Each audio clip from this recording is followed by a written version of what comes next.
आप देख रहे हैं इंडिया टाउन न्यूज, भारत की बात, एक साल बेमिसाल। नमस्कार, इंडिया टाउन न्यूज देख रहे हैं आप और मैं मुस्कान साहू स्वागत करती हूँ आप सभी का हमारे खास बुलेटिन खबरें दिन भर में। खबरों का रुख करने से पहले आइए एक नजर डालें हेडलाइंस की ओर।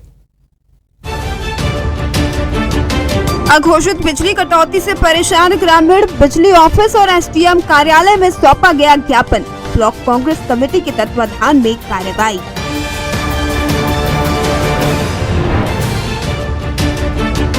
चालीस पंचायतों के सरपंच पहुंचे कलेक्ट्रेट कार्यालय। कृषि महाविद्यालय निर्माण को लेकर की मांग, ग्रामीणों द्वारा दी गई आंदोलन की चेतावनी। विद्यालय में प्राचार्य कई माह से अनुपस्थित, छात्रों के भविष्य के साथ खिलवाड़ का मामला। संपूर्ण मामले पर कांग्रेस ने कसा तंज।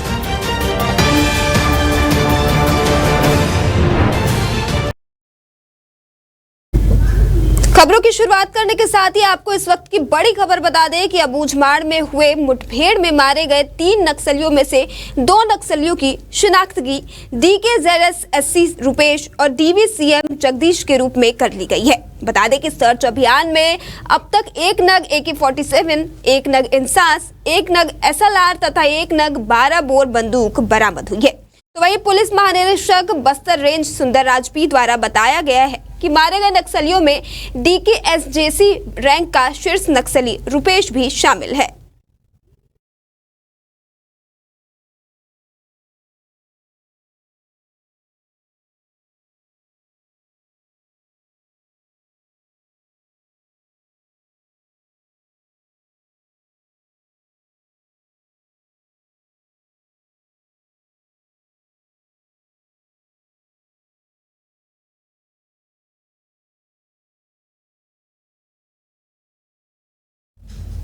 सरगुजा जिले के बहुचर्चित संदीप हत्याकांड मामले में एक नया मोड़ सामने आया है, जहां मृतक संदीप की पत्नी शलीमा ने एक ऐसा ऐलान कर दिया है जो प्रशासन के लिए बड़ी चुनौती साबित होगी। बता दें कि मृतक संदीप की पत्नी ने सर्व आदिवासी समाज के साथ बंद लिफाफे में राष्ट्रपति के नाम से अपने आत्मदाह का ज्ञापन सीतापुर की SDM को सौंपा है। खबर सामने आते ही लोगों में हड़कंप मच गया। इधर कांग्रेस लगातार परिजनों के समर्थन में लगी हुई है। इस बीच मामले को लेकर कांग्रेस की राष्ट्रीय सह सचिव दिल्ली से सीतापुर पहुंची और परिजनों को कांग्रेस पार्टी के समर्थन का दावा किया। फिलहाल मामले में प्रशासन का फैसला देखने वाली बात होगी कि मृतक संदीप के परिजनों को न्याय मिलेगा या फिर प्रशासन सीतापुर में बड़ी घटना का इंतजार करेगी।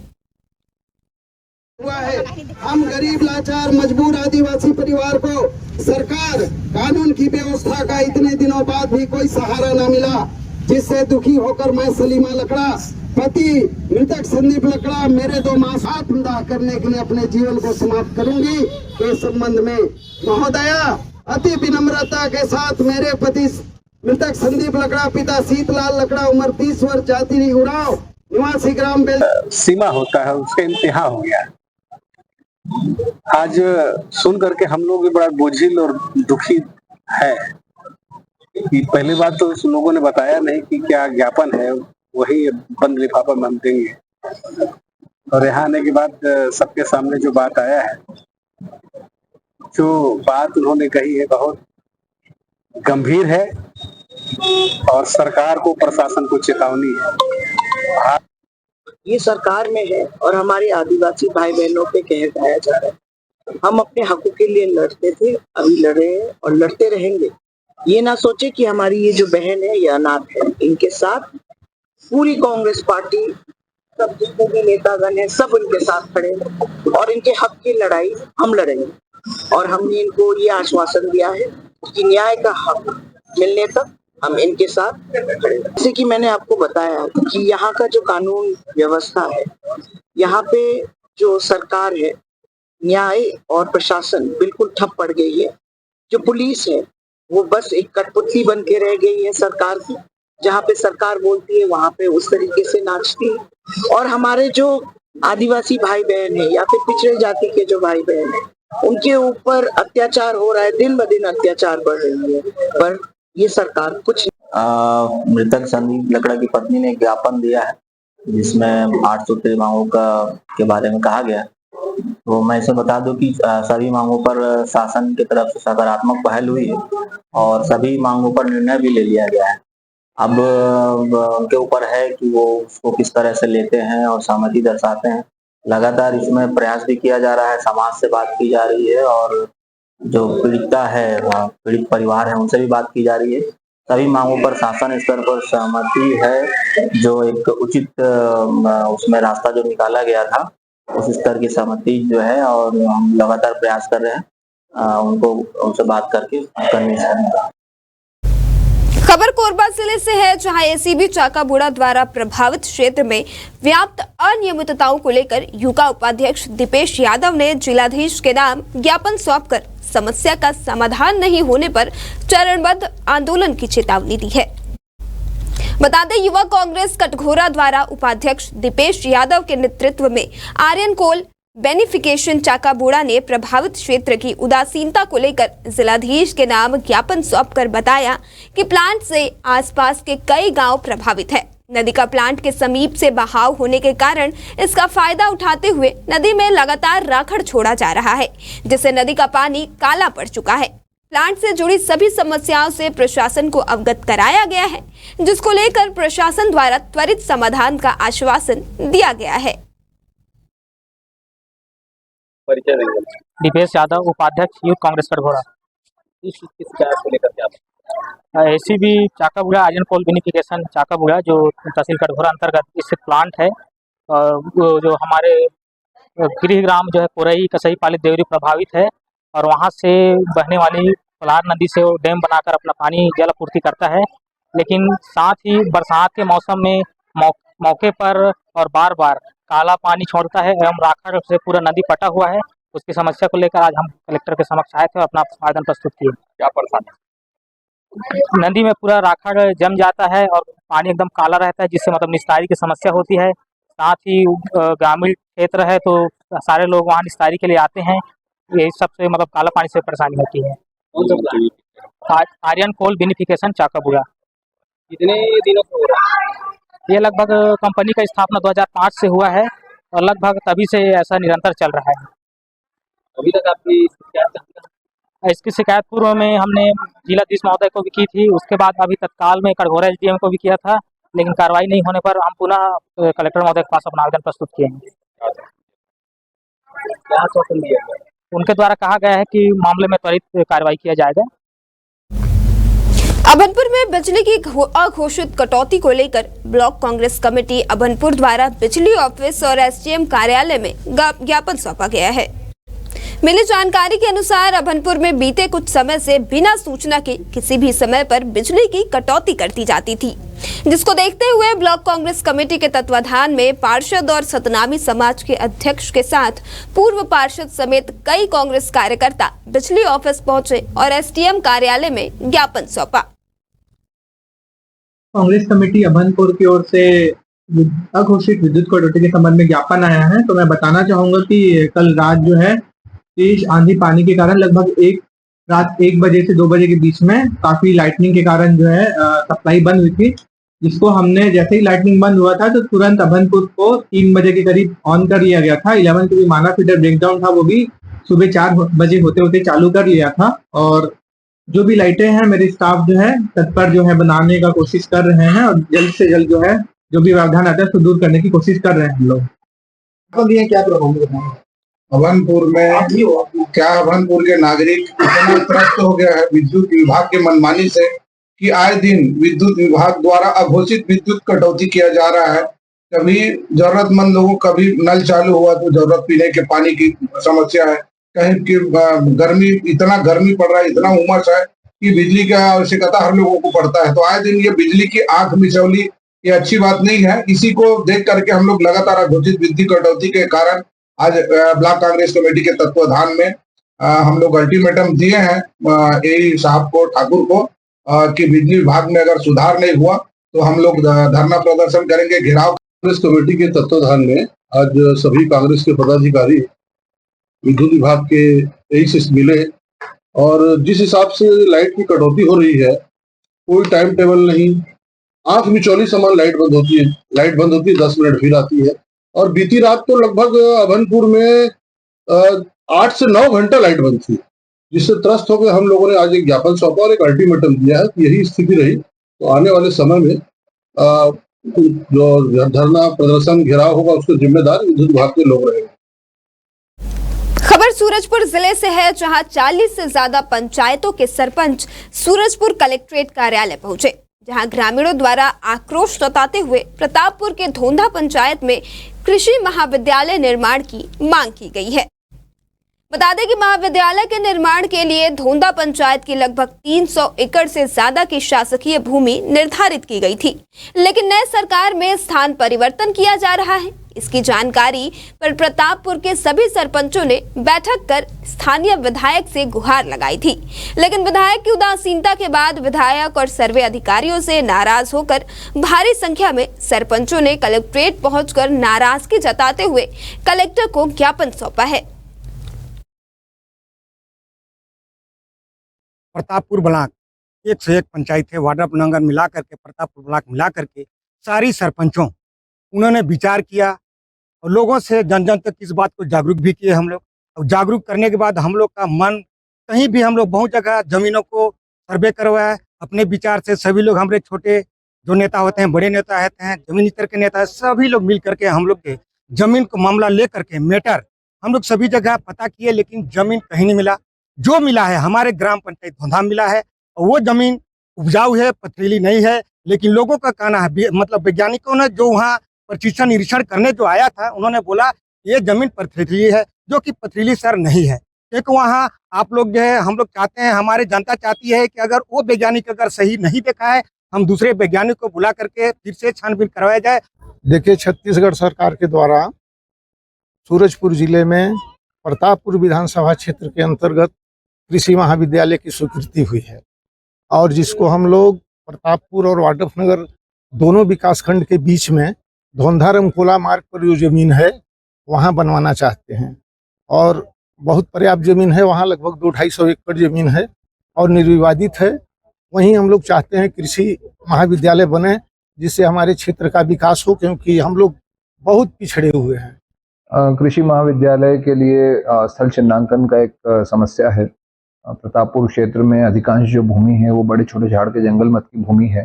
तो उसी संदर्भ में आज धोंधा ग्राम पंचायत और उसके आसपास के क्षेत्र के जनप्रतिनिधि, सरपंच यहाँ पर उपस्थित हुए थे और उनका एक ये मांग था कि जो कृषि महाविद्यालय है वो धोंधा ग्राम पंचायत क्षेत्र या उसके आसपास होना चाहिए। तो इसके लिए मैंने एसडीएम को निर्देशित किया है कि वो वहाँ पर खोजबीन करेंगे। अगर वहाँ पर उपयुक्त जमीन, आवंटन लायक जमीन होती है तो फिर उसके आधार पर हम नियमानुसार कार्रवाई करेंगे। भरतपुर विधानसभा क्षेत्र के डोमहरा शासकीय उच्चतर माध्यमिक विद्यालय में प्राचार्य कई माह से अनुपस्थिति ने क्षेत्र में हड़कंप मचा दिया है। छात्रों के भविष्य के साथ खिलवाड़ के आरोपों के बीच अब यह मामला राजनीतिक रंग ले चुका है। तो वही कांग्रेस के प्रवक्ता सौरभ मिश्रा ने इस मुद्दे पर कई गंभीर सवाल उठाए हैं। बताते चले कि प्राचार्य महेश प्रसाद आहिरवार पर एक महिला ने दुष्कर्म का मामला दर्ज कराया था, जिसके बाद से वे फरार हैं। शिक्षा विभाग द्वारा उन्हें मई और जून महीने का वेतन दिया गया, जबकि वे विद्यालय में उपस्थित ही नहीं थे। इस घटना ने शिक्षा विभाग की कार्यशैली पर भी गंभीर प्रश्न खड़े कर दिए हैं। इधर प्राचार्य की अनुपस्थिति का सीधा असर विद्यालय के संचालन पर खड़ा हो गया है। शिक्षक अपने कर्तव्यों का पालन नहीं कर रहे हैं और छात्रों को सही शिक्षा नहीं मिल पा रही। इस लापरवाही से छात्रों के भविष्य पर गहरा प्रभाव पड़ रहा है। छात्रों और अभिभावकों में बढ़ती नाराजगी को देखते हुए इस मुद्दे पर व्यापक जांच की मांग की जा रही है।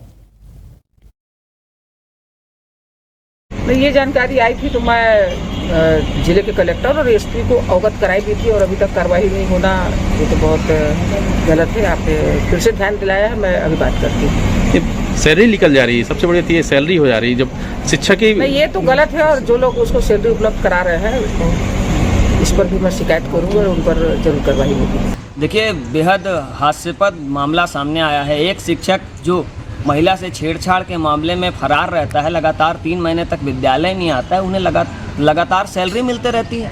इस जिले के जिला शिक्षा अधिकारी पता नहीं किस जगह कुंभकर्ण की नींद सोए हुए रहते हैं, उन्हें ये पता नहीं चलता उस शिक्षक पे तो जो कार्रवाई होगी वो होनी ही चाहिए।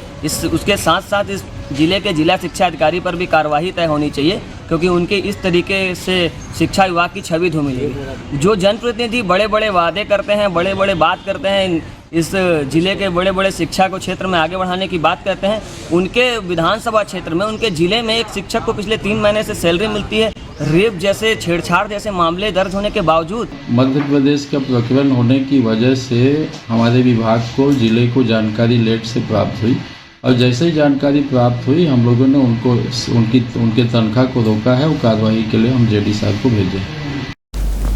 बुरहानपुर जिले के नेपा नगर के सिविल बाकड़ी गांव के पास उफनते जामुन नाले में स्वास्थ्य कर्मचारियों से भरा वाहन बह गया।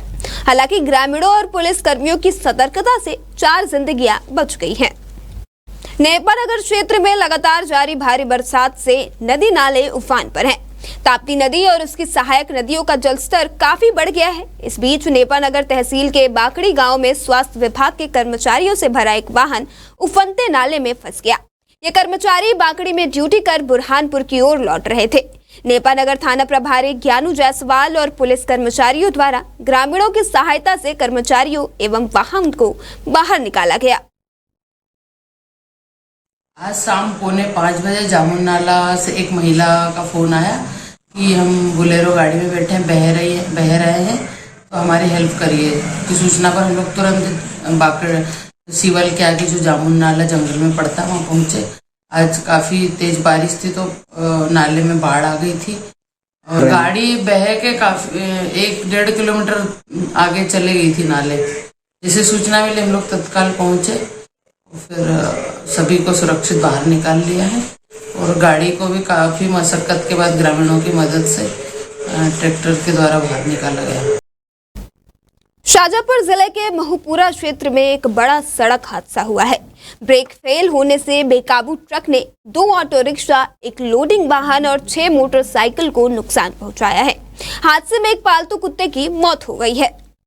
इस दौरान लोग अपनी जान बचाने के लिए इधर उधर भागते रहे। अफरा तफरी का माहौल बन गया। ब्रेक फेल होने से ट्रक पीछे की ओर चल पड़ा और कई वाहनों से टकराया। ट्रक ने एक दुकान, एक बिजली का पोल और दर्जनों पलंग पेटी को भी नुकसान पहुंचाया है। ट्रक ड्राइवर मौके से फरार है तो वहीं बिजली के तार टूटने से विद्युत आपूर्ति बाधित हो गई है। बजे की घटना है, 10:30 से 11:15 बजे के समय की बात है। यहाँ प्रतिदिन यहाँ पे ओवरलोड गाड़ियाँ आती हैं जिनमें सरिये भरे हुए रहते हैं, जिनसे राहगीरों को बहुत समस्या है। आज का वाकया ये था कि जैसे ही ये गाड़ी ओवरलोड थी, ये वहाँ से घाटी है, हमारे यहाँ पे मंदिर है गणेश जी का, वहाँ से गाड़ी रिवर्स आती गाड़ी कंट्रोल ही नहीं हुई ड्राइवर से और गाड़ियाँ जाके सीधे हमारे गाड़ियों में जाके नुकसान हो गया। जिसमें मेरी गुड़िया भी खड़ी हुई थी, मेरे फादर थे जिनके ऊपर लाइट का तार गिरा। वो तो किस्मत अच्छी है कि वो घर के अंदर चले गए। चढ़ा और ब्रेक फेल हुए तो वापस भयंकर स्पीड में रिवर्स आया। रिवर्स आते हुए 4 ऑटो को चूर करते हुए और ये पेटी वगैरह चकनाचूर करते हुए 4 गाड़ी अपनी 2 व्हीलर है, इसको भी चकनाचूर करते हुए आया।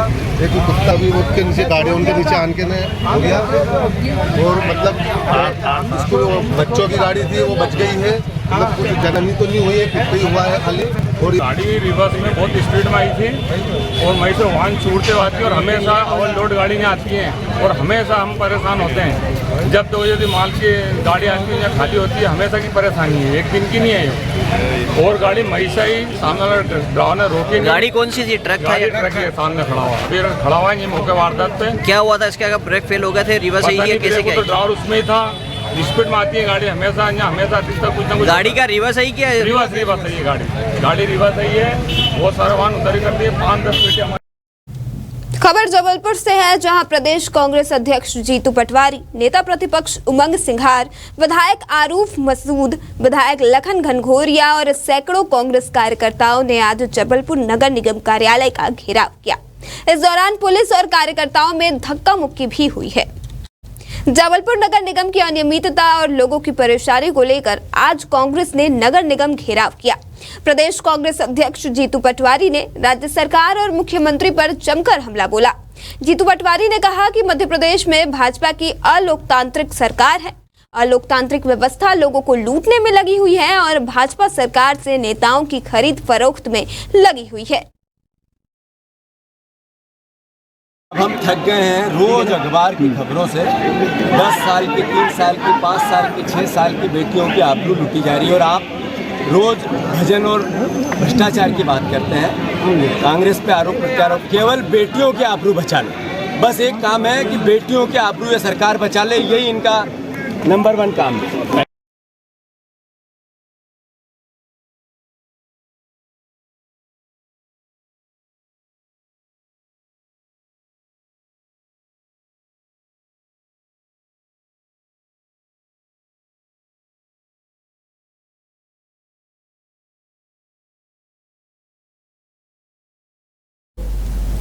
जिले में कई ऐसे सरकारी स्कूल हैं जो आज भी मूलभूत सुविधाओं के लिए तरस रहे हैं, जैसे कि राजनांदगांव का टोलगांव ग्राम, जहां स्कूल तो छोड़िए बच्चे पिछले 3 सालों से सामुदायिक भवन में पढ़ाई कर रहे हैं, जहां पेयजल, बिजली, स्टडी बोर्ड, शौचालय, प्लेग्राउंड और स्टडी मटेरियल के अभाव में छोटे छोटे बच्चे अपना स्कूली जीवन काट रहे हैं।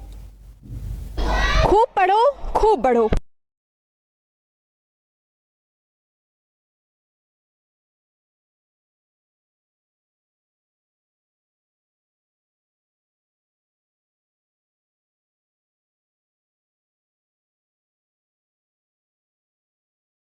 देखिए, हमारे दाएं साइड है सर्व सामुदायिक भवन, जहां पर पहली से तीसरी क्लास के बच्चे यहां पर बैठते हैं, पढ़ाई करते हैं। और उसी तरह से आप हमारे ठीक बाईं ओर देखेंगे तो आपको यादव सामुदायिक भवन दिखेगा और यहाँ पर 4वीं और 5वीं क्लास के बच्चे बैठकर पढ़ाई करते हैं। आप सबसे पहले ये इलाका देखिए, क्या ये इलाका स्कूल की तरह दिखाई दे रहा है आपको? क्योंकि यहाँ पर बेशुमार गंदगी नज़र आ रही है, यहाँ पर पेड़ पौधे झाड़ियाँ नज़र आ रही हैं, जहाँ पर सांप रेंगते हैं, कभी भी आप सांप निकलते देख सकते हैं।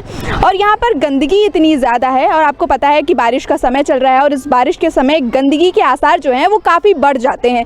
गंदगी से बहुत सारी बीमारियां होती हैं, कीड़े उत्पन्न होते हैं, मच्छर उत्पन्न होते हैं, जिससे मलेरिया, डेंगू, टाइफाइड ये सारी बीमारी होती है और छोटे छोटे बच्चों को ज़्यादा डर रहता है। आपको पता है कि इस समय छत्तीसगढ़ में स्वाइन फ्लू भी फैल रहा है और उसको मद्देनज़र रखते हुए यहाँ पर हम आपको दिखा रहे हैं कि स्कूली हालात कैसे हैं, यहाँ की व्यवस्थाएं कैसी हैं।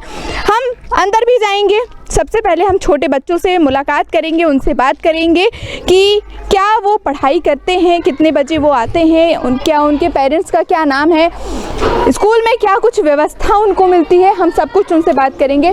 देखिए, ये हम क्लासरूम पे आ चुके हैं और यहाँ पर बच्चे पढ़ाई कर रहे हैं और यहाँ पर ये क्लास 3री के बच्चे हैं और ये पहली और दूसरी के बच्चे हैं, पहली और दूसरी के बच्चे हैं। ठीक है, तो सीधे हम थोड़ा बच्चों से बात करेंगे और उनसे जानेंगे कि उन्हें कितना कुछ आता है। अच्छा, नहीं आती है? नाम क्या है आपका? रोशनी। रोशनी, पापा क्या करते हैं? काम करते हैं, खेती में जाते हैं। क्या अच्छा आता है, क्या सुनाओगी हमको? क्या आता है आपको, क्या सीखी हो स्कूल में? मैडम क्या पढ़ाती हैं?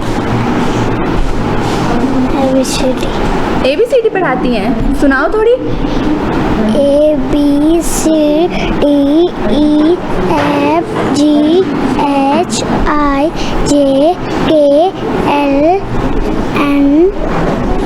हाँ, आगे आगे। PQRSTUVWXYZ।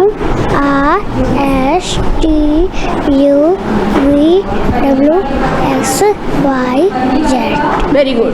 चलिए, अब हम और भी बच्चों से बात करेंगे। आँख बंद करके बोल सकते हैं। आता है इनको सब है, कैमरा वो पहली बार फेस कर रहे हैं, इसलिए वो कंफ्यूज हो रहे हैं और वो डर रहे हैं। राजनांदगांव के कलेक्टर जी, मुझे पता था, मैं भूल रही हूँ, श्री BL खरे। BL खरे नहीं है मैम, या फिर आप भी कैमरा और माइक से अग्रवाल, माननीय श्री अशोक अग्रवाल। वो भी गलत है मैम, अशोक अग्रवाल भी नहीं है।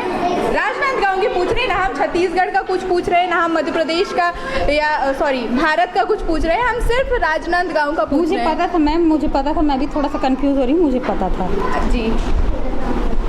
IG का नाम पता है आपको? जी नहीं। SP का नाम पता है? नहीं पता है। छत्तीसगढ़ में किस किस मंत्रालय के किस किस मंत्री का नाम आपको पता है? छत्तीसगढ़ के मुख्यमंत्री हैं माननीय श्री विष्णुदेव साय जी हैं। बस? अभी मुख्यमंत्री नहीं पता है। आपका मौन हमें बता रहा है कि आपको नहीं पता है, लेकिन आप खुद सोचिए, जब आपके पास ज्ञान नहीं होगा, जब आपके पास सामान्य ज्ञान नहीं है, तो आप बच्चों को क्या सिखाएंगी? बनेगा। आपको कितने साल हो गया यहाँ का सरपंच बने? 4 साल। 5वां होने वाला है। 5वां होने वाला है। और 3 साल से तो ये बता रहे हैं कि यहाँ पर शिफ्ट हुआ है, सामुदायिक भवन में बच्चे पढ़ रहे हैं। तो 3 साल में आपके क्या प्रयास रहे हैं और क्या आपके प्रयास सारे विफल चले गए हैं? ऐसे क्या प्रयास किए आपने कि एक आप स्कूल भी नहीं? प्रयास वही बता दो मैडम, प्रयास करें तो 3 रूम लदे है अतिरिक्त भवन, तो अतिरिक्त भवन लदे तो बनान तो कुछ नहीं है। अब स्कूल के नाम से नहीं दे है ना, स्कूल देती तो सब चीज एक साथ देती, लेकिन स्कूल जर्जर है कि क्यों बार आग देख डरी। आपने इसकी शिकायत किसको की है? क्या किसी को आवेदन लिखा है, किसी से मांग की है? किस तक आप गई हैं, किस तक आप पहुंची हैं? विधायक कर गए, जनपद कर गए, जनपद में डोंगरगांव जनपद में गए, उहल ऊंचो कागज देवा है, विधायक कर देवा है, कलेक्टर के साहब कर देवा है।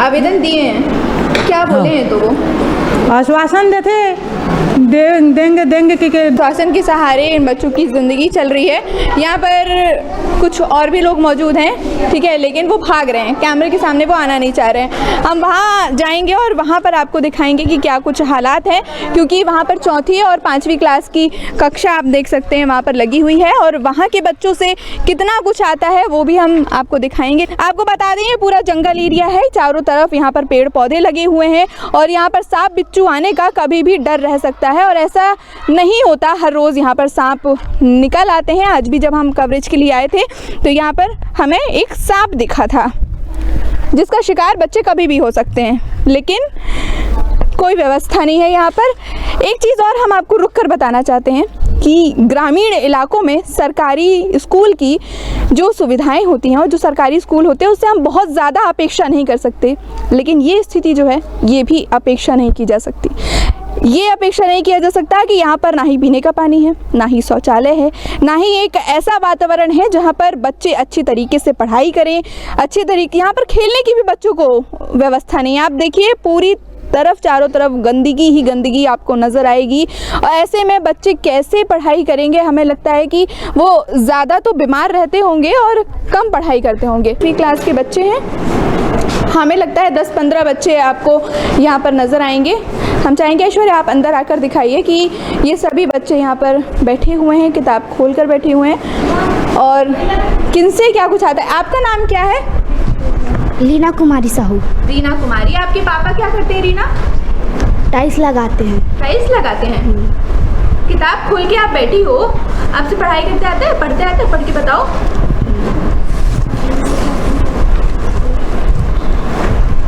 कक्षा 4वीं में तुमने दिशाओं और नक्शे के बारे में पढ़ा है, याद आ रहा है ना कि कागज़ पर हम दिशाएं कैसे दिखाएंगे? अब हम अलग अलग तरह के नक्शे बनाएंगे। इसके ठीक है, आपसे पढ़ते आता है। आपका नाम क्या है? शुभम साहू। शुभम साहू ना। पापा क्या करते हैं आपके? गैरेज काम में जाते हैं। गैरेज में जाते हैं। तो ये बताइए, आपको ये पता है कि हमारे यहाँ के प्रधानमंत्री कौन है? प्रधानमंत्री नहीं पता। आप में से किसको पता है कि हमारे यहाँ के प्रधानमंत्री कौन है? आपको पता है? ठीक है, हम आपसे ही जानेंगे सबसे पहले, लेकिन उससे पहले हम आपका नाम जानेंगे। आपका नाम क्या है? दिव्यांश किशन साहू। हाँ, हमारे यहाँ के प्रधानमंत्री कौन है? नरेंद्र मोदी। अच्छा, और हमारे यहाँ के गृह मंत्री कौन है? गृह मंत्री नहीं पता। नहीं पता। क्या क्या पता है? अच्छा, आपको क्या पता है वो बताइए, हम कुछ नहीं पूछते हैं आपसे। छत्तीसगढ़ के मुख्यमंत्री का नाम विष्णुदेव साय है। और क्या पता है? उप मुख्यमंत्री कौन है छत्तीसगढ़ के? टीचर पे कि सर इनको ये सब नॉलेज क्यों नहीं है? भारत की तो छोड़िए, छत्तीसगढ़ की ही नॉलेज नहीं है, ऐसा क्यों? 4वीं और 5वीं क्लास के बच्चों को, और वो भी बताया गया मैडम, सामान्य ज्ञान में भूल गए होंगे बच्चे। उस टाइम बताया था सामान्य ज्ञान में। फिर बच्चों को बहुत कुछ नहीं पता है। यहाँ के कलेक्टर का नाम भी नहीं पता है, मुख्यमंत्री का नाम नहीं पता है, प्रधानमंत्री का नाम नहीं पता है, गृह मंत्री का नाम नहीं पता है, तो ऐसे कैसे चल पाएगा? उसको तो बताया गया था मैडम, लोग याद नहीं रखे होंगे। या फिर ये भी हो सकता है कि आपके पढ़ाने में कुछ कमी? पढ़ाने में कमी क्या, आप अपनी तरफ से प्रयास कर रहे हैं मैडम। अब तो बच्चे कमी कैसे, कहाँ पर हो जा रही है? तो अब बच्चे इसमें तो क्लासरूम की व्यवस्था नहीं है, हाँ। कुछ भी नहीं है यहाँ पर। नहीं ना स्कूल की सर, व्यवस्था क्लासरूम तो एक अलग चीज़ हो गई कि क्लासरूम की व्यवस्था नहीं है। अगर वो सामाजिक आर्थिक सर्वेक्षण में 20 दिन तक अभी कार्य किए हैं, उसके बाद मतदाता सूची का ड्यूटी लगा हुआ है, तो 20 दिन तक पढ़ाया ही नहीं हम बच्चे को। लेकिन आप तो अभी बोल रहे थे कि आप कंटिन्यू आ रहे हैं स्कूल। कंटिन्यू स्कूल आ रहे हैं, छुट्टी नहीं लिए, वो ड्यूटी लगा है, सरकारी काम है वो भी। गांव में सामाजिक आर्थिक सर्वेक्षण में ड्यूटी लगा, तो बच्चों से पूछ लीजिए आए थे कि नहीं आए थे।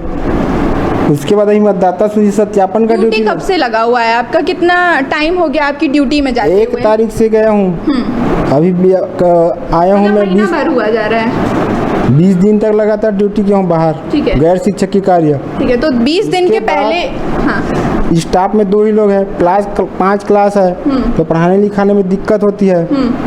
क्लास के हिसाब से यहाँ मैनेजमेंट नहीं है, जो सुविधाएं चाहिए वो नहीं है। क्या सुविधाएं आपको चाहिए है इनको सामान्य ज्ञान सिखाने के लिए? सामान्य ज्ञान सिखाया जा रहा है मैडम सभी बच्चों को, लेकिन वो झलकना चाहिए ना सर। अगर आप सिखा रहे हैं तो वो झलकना चाहिए, बच्चे जवाब देने चाहिए। अब बच्चे जवाब नहीं दे रहे हैं तो हम उसमें किसी की खामी समझे, ये बताइए आप। बच्चे तो सीखने आते हैं ना स्कूल। हाँ, बच्चे सीखने आते हैं मैडम। कुछ बच्चे जल्दी सीख जाते हैं, कुछ बच्चे पूछोगे उसी टाइम बताते हैं, बाकी टाइम भूल जाते हैं। तो अलग अलग बुद्धि लेवल के बच्चे होते हैं। अच्छा, और आपने बताया कि 2 जो टीचर हैं वो छुट्टी पर हैं। एक टीचर अटैच में जंगलपुर गए हैं, उसको अटैच किया गया है। अच्छा। जंगलपुर प्राइमरी स्कूल में। एक टीचर जो है प्रधान पाठक है, और वो स्कूल खुला है तब से मेडिकल अवकाश में है।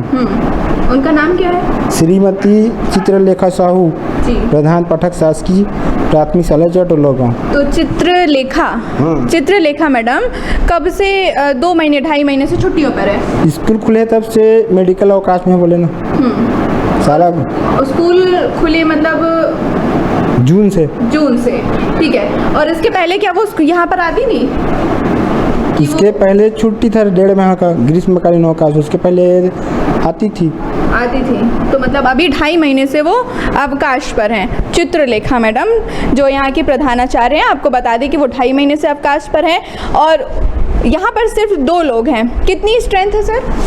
50 बच्चे हैं टोटल, पहली से 5वीं तक। जी देखिए, प्राइमरी बच्चे हैं ये, प्राइमरी क्लास के, और 50 बच्चे हैं। और ये 50 बच्चों का भविष्य हम बता दें आपको अंधकार पे है, क्योंकि उसका भी रीज़न है कि यहाँ पर ना ही कोई व्यवस्था है, ना ही कोई देखरेख के लिए है। और इसमें शासन की बहुत बड़ी गलती है, क्योंकि देखिए राज्य सरकार बहुत बड़े बड़े दावे करते हैं कि बच्चों को अच्छी शिक्षा दी जाए, बच्चे तरक्की करें, उन्नति करें, लेकिन ग्रामीण क्षेत्र में आकर वो नहीं देख पाते हैं कि बच्चे किस हालात में हैं और क्या उन्हें सुविधाएं मिल पा रही हैं कि नहीं मिल पा रही हैं। यहाँ पर बच्चों के लिए शौचालय नहीं है, बच्चों के लिए पीने का पानी नहीं है, मध्याह्न भोजन तो दिया जाता है लेकिन उस खाने की भी क्या क्वालिटी है वो भी हमें नहीं पता, वो भी बच्चे जानते होंगे। सिर्फ एकमात्र ग्रीन बोर्ड दिया गया है और यहाँ पर 2 क्लास हैं, इस ग्रीन बोर्ड पर आप पढ़ाइए दोनों क्लास के बच्चों को। अब टीचर जाने वो कैसे पढ़ाते हैं, वो उनको मैनेज करना पड़ेगा। हम क्लास की स्थिति आपको एक बार दिखाना चाहेंगे कि देखिए कितनी सुंदर दीवारें हैं या इस क्लास की, एकदम ऐसा लग रहा है कि अभी दिवाली की पुताई साफ सफाई हुई है। आप मेरे कहने का संदर्भ आप समझ पा रहे होंगे। यहाँ की लाइट चालू है सर, ये लाइट चालू है? चलिए लाइट चालू करके देखते हैं कि लाइट चालू है या नहीं चालू है। नहीं चालू है, जैसा कि हम उम्मीद कर रहे थे कि नहीं चालू है। एक चालू है, एक बंद है। और फर्स्ट से जो 3rd क्लास के जो बच्चे बैठते हैं वहाँ पर भी, वहाँ की तो एक भी लाइट चालू नहीं है। तो जिस तरीके इस रूम पे शाम के वक्त अंधकार हो जाता होगा, उसी तरीके इस वक्त भी इन बच्चों की जीवन में अंधकार ही छाया हुआ है, क्योंकि ये नींव है। को बता दें, ये जो बच्चे पढ़ रहे हैं, ये जो छोटी प्राइमरी क्लास होती है, ये नींव होती है और यहीं से बच्चे जो सीखते हैं, समझते हैं, पढ़ते हैं, आगे उन्हें बहुत काम आता है। बहुत सारे बच्चे ये बोल रहे थे कि उनके पापा गैराज पे काम करते हैं, उनके पापा खेती किसानी करते हैं, उनके पापा ट्रैक्टर चलाते हैं। तो ये है उनके माता पिता की गलती, अमीर ना होना। अमीर नहीं होने की वजह से वो उन्हें प्राइवेट स्कूल में नहीं पढ़ा पाते, उन्हें सरकारी स्कूल में पढ़ाना पड़ता है और फिर ये सब स्थिति होती है। इस स्कूल की बहुत दयनीय स्थिति है और इस ग्राम पंचायत टोला गांव पर ध्यान देने की बहुत ज़रूरत है, क्योंकि ये जो बच्चे हैं यही आगे चलकर देश का भविष्य बनने वाले हैं, यही आगे चलकर देश को बढ़ाने वाले हैं। प्रधानमंत्री मोदी जी जैसा कहते हैं कि हमारे देश को युवा बढ़ाएंगे, लेकिन जब ये बच्चे आगे बढ़ेंगे, आगे चलेंगे तो उनका भविष्य कैसा होगा वो आप समझ सकते हैं। कैमरा पर्सन ऐश्वर्य के साथ मैं Mansi Soni, India town news, Rajnandgaon. और इसी के साथ हमारे इस खास बुलेटिन खबरें दिन भर में फिलहाल इतना ही। अब मुझे दीजिए इजाजत और देखते रहिए इंडिया टाउन न्यूज़। नमस्कार। आप देख रहे हैं इंडिया टाउन न्यूज़, भारत की बात, एक साल बेमिसाल।